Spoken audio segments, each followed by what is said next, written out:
The 49ers made a shocking, controversial move this offseason when they traded DeForest Buckner for a first-round pick. But would the Patriots have done the same exact thing in the 49ers' shoes? General manager John Lynch believes the Patriots would have done the same exact thing. And he said so to Albert Breer, who published a terrific, wide-ranging, long one-on-one interview with John Lynch on SportsIllustrated.com Monday morning. Check it out. Lynch told Breer, reminded him that, look, the Patriots once traded Richard Seymour and Chandler Jones, which is correct. Those are two elite pass rushers. The Patriots traded Seymour in 2009 to the Raiders for the 17th pick and traded Chandler Jones to the Cardinals in 2016 for just a second rounder. And the implication is, look, it may seem radical that we traded DeForest Buckner, but is it so radical if the Patriots would have done the same thing? And that's the best organization in football. So I'm not here to tell you whether or not the Niners made the right move trading Buckner. Time will tell. We'll find out. But the comparison to the Patriots, that's new. Lynch hadn't said that to any local beat reporters. It really opens up a window into his rationale for trading Buckner and explains why the Niners are confident they did it. They're following the blueprint of the best team in football in their minds. But are they really following the Patriots' blueprint? Is this really what the Patriots would have done? I think it's unlikely, and I'll give you 3 reasons. First of all, I find it highly unlikely that the Patriots would have prioritized signing players like Armstead, Jimmy Ward, and Garland. I mean, Garland's a backup center. He's replaceable. Did a good job last year. Replaceable. Jimmy Ward, going to be 29 next season.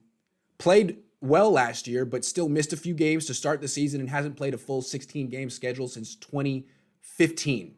Not necessarily someone you build your defense around. And then Eric Armstead, getting $17 million a year. He's had 1 good year in the NFL out of 5. Is that the kind of player Bill Belichick and the Patriots would give $17 million a year to? I don't think so. In 2018, they had a player, Trey Flowers, who they drafted and developed and was a consistently good player, a better player than Eric Armstead. The Patriots didn't really make a earnest attempt to re-sign him.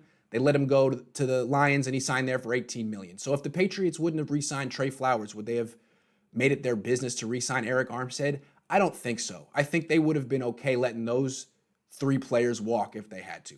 So, but that doesn't mean they would have re-signed DeForest Buckner. I'm just saying that trade that Lynch basically made, the Buckner for Armstead, Jimmy Ward, and Ben Garland, I don't think that trade would have appealed to Bill Belichick. Point 2, Lynch pointed out that Bill Belichick traded Richard Seymour. Richard Seymour was the 6th pick in the draft. He was a 4-time All-Pro, a great player, a champion in New England, and they traded him. You could argue that Seymour was better than Buckner. So there's a similarity there. The difference is Seymour was 29 when the Patriots traded him. They had already given him a big contract extension, the big contract extension that Buckner wanted from the Niners and they wouldn't give to him. So they didn't feel Seymour was too expensive, the Patriots. They gave him a second contract. They kept him in town, and they traded him when he was 29 after he'd had knee surgery and he was getting old and breaking down. So they didn't trade him because they didn't want to pay him. They traded him because he was getting old. The Niners traded Buckner because they didn't want to pay him. Buckner's 26. And on top of that, when the Patriots traded Seymour, they traded him and took an offensive tackle. And so the philosophy was, we're not going to build around our defense anymore. We're not going to spend big money on our defense when we're building around our offense. It's Tom Brady's in his prime. We want to give him as many weapons and as much protection as possible. So they traded Seymour for an offensive lineman, a left tackle, Nate Solder. They did not trade Seymour for a younger, cheaper defensive tackle who had to fill his shoes. That's tough. That's what the Niners did with Buckner. They traded him for Javon Kinlaw. They could have traded him for an offensive tackle like the Patriots did, but they didn't. So that's 2 distinctions between the Seymour trade and the Buckner trade. I mean, Buckner is young and he's durable, healthy, hasn't had knee surgery. I mean, isn't breaking down. In fact, his prime is probably ahead of him. He probably has not played his best football yet. Third point, the Chandler Jones comparison. That's an edge rusher the Patriots traded to the Cardinals. Jones was 26 when they traded him, same age as Buckner. And Jones has just been great for the Cardinals. He's had 60 sacks the past 4 seasons. I mean, unreal. So is that the blueprint? Is that what the Niners are following? Like, look, if the Patriots would trade a guy like Chandler Jones at 26 before giving him a contract extension, why can't we trade DeForest Buckner? Well, go back to 2016. What happened 2 months before the Patriots traded Chandler Jones? They were in the playoffs against the Chiefs. This was reported in the Washington Post all over the country. 6 days before they played that game against the Chiefs, Chandler Jones took something called synthetic marijuana, had a bad reaction, and ended up in the hospital.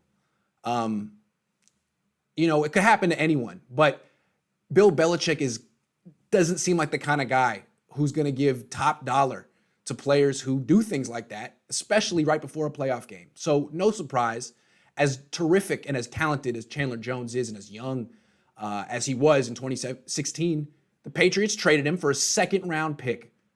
Got him off the team. Sorry.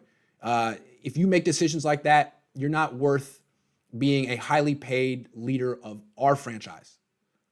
So they got rid of him, and and with that second-round pick, they drafted another offensive lineman because, again, their philosophy, their calculation was don't pay the defensive players, don't pay the big pass rushers, trade them for offensive players and build around Tom Brady. So, yeah, I mean, if DeForest Buckner had wound up in the hospital a week before the Super Bowl, then you'd say, well, he's not reliable.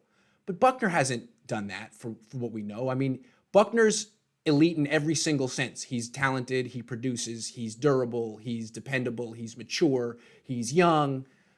He's all of those things. So, again, I'm not saying the Niners did the wrong thing because as great as he is, that means he's expensive. I mean, he makes more money than certain starting quarterbacks in the league, and that's amazing. And that's tough for a team that's already paying a starting quarterback, Jimmy Garoppolo, $27 million. Tough to pay them all. But when John Lynch says, look, give us the benefit of the doubt because the Patriots would have done the same thing, I'm sure it makes the 49ers feel good, feel comfortable that they're following someone else's blueprint. But they need to own it, that this is their plan. This is not necessarily what the Patriots would have done. There's no evidence to support that theory. This is the Niners' blueprint. They created it on their own, and they need to own it. This is their creation, and we'll see how it works out.